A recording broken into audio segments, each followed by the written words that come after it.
We need to really trash this absolute sycophantic, infantile, and insane worship of this word democracy. That means, of course, controlled by those who disseminate the news. Because how else do you base your opinions? How else do you get your opinions about what's going on beyond your inner circle, beyond your house, beyond your workplace, beyond your lodge? Well, it's brought to you by journalists. And who are they working for? And what is their agenda? They're all anti-white. That's what democracy means. When you object to what the anti-whites want to do in the United States, and you show up to demonstrate your objection to what they're doing to Western kind, to white people in Washington, D.C., you show up because you foolishly believe, it's not your fault, you foolishly believe that you could just vote your way out of this, that you could just go up and the people have a voice, because the entirety of your life, you've been told that in democracy, I mean, what a joke this actual article is. They're talking about the practical, I mean, they treat democracy, the word the concept democracy, and in its application, so-called governance, they treat it as though it's something that came down on a third tablet.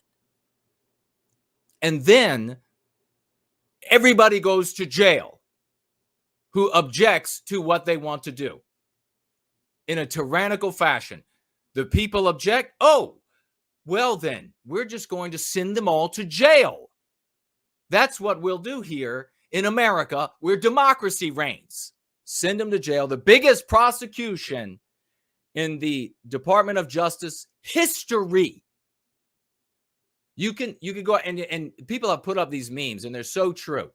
The anti-whites get out into the streets, vile, disgusting vermin, just a poor excuse for human beings. They get out into the streets and they burn and they attack and they destroy these anti-white terror troops.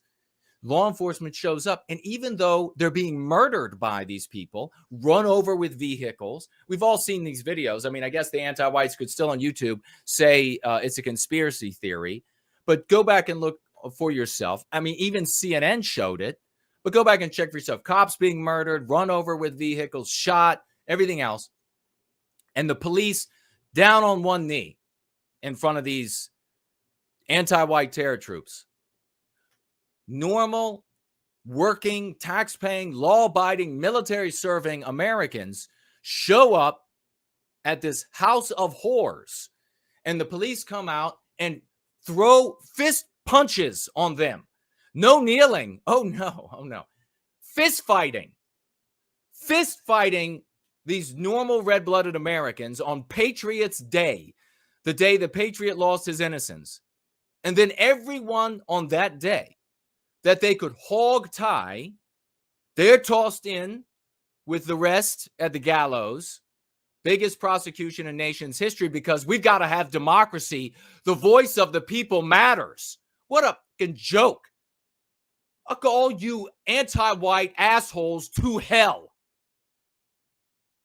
We have to preserve democracy. And then using facial recognition to track down everybody that they could not arrest on the moment in hog tie, and going out and finding them. And that's what Garland is up to. And that's what Senile Joe can't get enough of. That, and trying to find out where he is. The country, the state, the county, the neighborhood. Where am I? But of course, ask a journalist at CNN.